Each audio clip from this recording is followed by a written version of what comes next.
Pet lovers, stick around. Or if you are considering becoming a pet lover, stick around. It's time for a bi-weekly chat with Dr. Jaimie Ronchetto from Cinema Veterinary Center. Good morning. Good morning.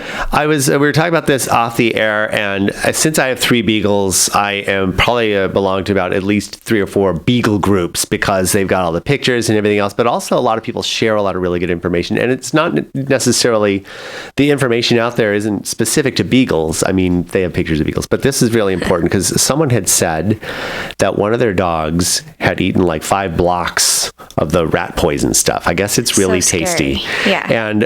And they had induced vomiting before they had taken their dog to the vet. And at last check, they were monitoring. I wasn't able to find any other information. But I wanted to talk about this because our pets find things that are delicious that aren't always good for them. We think we have to make sure that, or first of all, that we can't assume that they know the difference between something that's good for them and something that's bad for them, right? Exactly. And something like the rat poison is a really good example where, it's meant to taste good so that what you're trying to kill will actually eat it, but it's very indiscriminate. So, in the process, you end up potentially poisoning a lot of other things. Certainly anything that'll eat the rats that ate the poison. And our dogs, not so much cats, they're a little bit more... they won't eat things quite as much. They're picky anyway. They're pickier, but dogs certainly, if those are not locked up and really very well monitored, they can get into it, and it can be very dangerous, especially if you don't realize that they've ingested it. It's an anticoagulant, so what it does over time is it destroys a lot of the clotting factors, and you would have your pet essentially bleed out, from the inside. So catching that right away, yes, inducing vomiting, taking them straight to the emergency center or your veterinarian and getting treatment.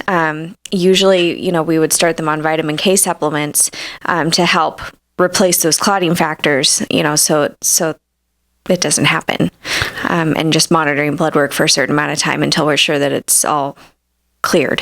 They're really important. Things too, what I found out is some of the gardening supplements, things that, especially that stuff that kills slugs and snails. Yes, that can be very dangerous too. Pets tend to really love that as well, especially our dogs. Yep, different fertilizers can taste good. Some fertilizers now actually have cocoa in it, and chocolate is very toxic. I better keep that away from me then, because I'm a huge chocolate fan. So just remember the difference between the slug and snail killer, George. Yeah. The slug and snail killer, fertilizers, those can cause seizures in pets, so it's, again, very, very important to keep things locked up in a way, because especially certain dogs can be very tricky about getting into cupboards. I've had reports of them, going through baby gates and all that kind of stuff. So we had one of our dogs. We used to get those big giant boxes of treats, like at the major Costco or whatever. And we thought it was tucked in the back of a pantry.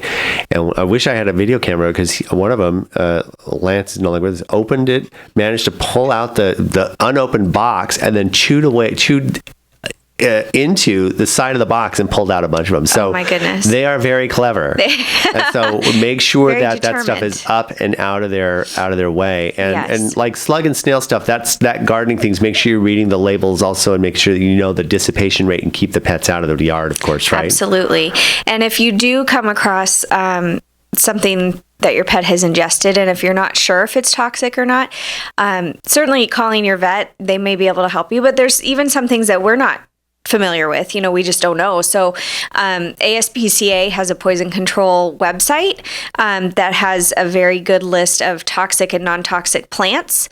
So for your garden, if they come in chomping on some sort of weird leaf and you don't know what it is, you can look there. And they also have a call center where there's toxicologists on hand, so you can talk directly with them, and they will talk you through the process of what needs to be done. What type of symptoms are we looking for if we're not sure what they ate, but there's or if we see like, oh wow, there's the portions of our rat poison are missing? Honey, did you set anything out if you're not sure? Yes. Well, that's the scary thing, because with rat poison, they usually won't show any symptoms until it's too late, and they have bruising and hemorrhaging on their skin.